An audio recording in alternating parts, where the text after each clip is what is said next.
हम लोगों ने कभी ना कभी तो ये सोचा ही होगा कि अगर हम लोग बिटकॉइन सही टाइम पे ले लेते तो शायद अपनी लाइफ कुछ अलग होती। लेकिन रियलिटी क्या है, आइए जानते हैं।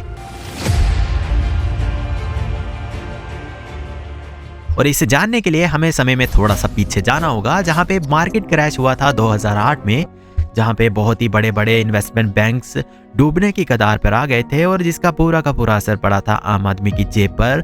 लेकिन बात यह थी कि गवर्नमेंट ने वहां पे इन सभी बैंक्स को बेल आउट कर दिया था और इनके सारे के सारे लॉसेस रिकवर करने के लिए $1 ट्रिलियन छापे थे। एंड इसी की वजह से हुई थी इन्फ्लेशन और महंगाई इतनी बढ़ गई थी कि आम लोगों के पास तो पैसे बचे नहीं रहे थे। जहाँ पे सतोशी नाकामोटो नाम का एक आदमी कहता है कि मैं एक ऐसी करेंसी इंट्रोड्यूस कर रहा हूँ जिसका नाम बिटकॉइन है और ये एक क्रिप्टो करेंसी है जो कि बैंकिंग के सिस्टम को रिप्लेस कर देगी। और ये करेंसी उसने इनिशियली तो आम लोगों के लिए बनाई थी, इलाइट लोगों के लिए उसका कोई भी मोटिव नहीं था। लेकिन पता नहीं है कि अभी सतोशी नाकामोटो है कौन।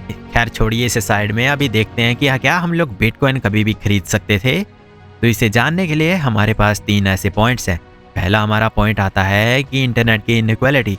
2009 में जब बिटकॉइन इंट्रोड्यूस हुआ था उस समय में बिटकॉइन का प्राइस 1 से 10 रुपये भी था, 5 रुपये भी था, इवन कि 0 रुपये भी था।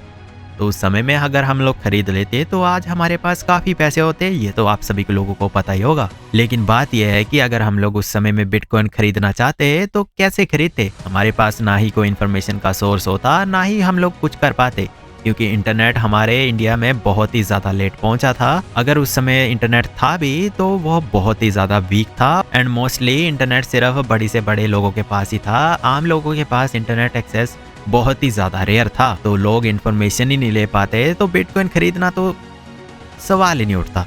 और अगर हम लोग मान ही लेते कि इंटरनेट हमारे पास होता तो हम शायद बिटकॉइन खरीद लेते, तो ये बात गलत है, क्योंकि इसी के साथ हमारा दूसरा पॉइंट आता है, वो है लैक ऑफ ट्रस्ट। अभी इसे समझने के लिए एक एग्जांपल लेते हैं। अगर हम लोगों को कोई चीज खरीदनी है तो हम लोग किसी दुकान में जाके सिर्फ वही चीज खरीदेंगे जिसपे अपना ट्रस्ट होगा। तो फिर ये बैंकिंग की जगह कोई बीटीसी या फिर बिटकॉइन क्यों खरीदता। तो इसीलिए शुरुआत में इसके लोगों का ट्रस्ट नहीं बिल्डअप हो पा रहा था और ये इसी वजह से उस समय बिटकॉइन का प्राइस बहुत ज्यादा कम था। अभी इस बिटकॉइन की एक बहुत ही खास बात ये थी कि इसकी सप्लाई सिर्फ 21 मिलियन थी।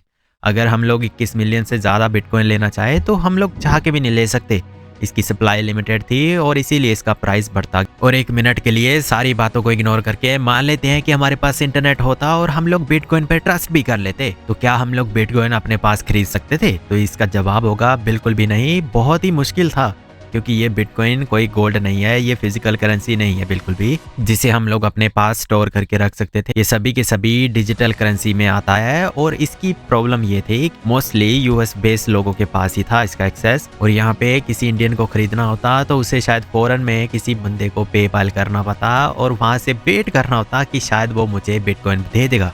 तो इसीलिए बिटकॉइन खरीदना बहुत ज़्यादा मुश्किल था। अभी आज के समय में हमारे पास काफ़ी सारे एक्सचेंजेस आ चुके हैं, लेकिन हमें इसका कोई ज़्यादा फ़ायदा नहीं है, क्योंकि हमारे पास अभी बिटकॉइन का प्राइस इतना ज़्यादा हाई हो चुका है कि एक नॉर्मल मिडिल क्लास या अपर मिडिल क्लास इंडिविजुअल भी इसे बिल्कुल भी नहीं खरीद सकता। और इसीलिए बिटकॉइन का जो टाइम था वो तो चला गया है। लेकिन क्या अगर आगे फ्यूचर में आपके पास कोई बिटकॉइन है जैसी टेक्नोलॉजी के बारे में आप लोगों को पता होगा, तो आप लोग क्या उस पर ट्रस्ट करेंगे? कमेंट सेक्शन में अपनी राय देना।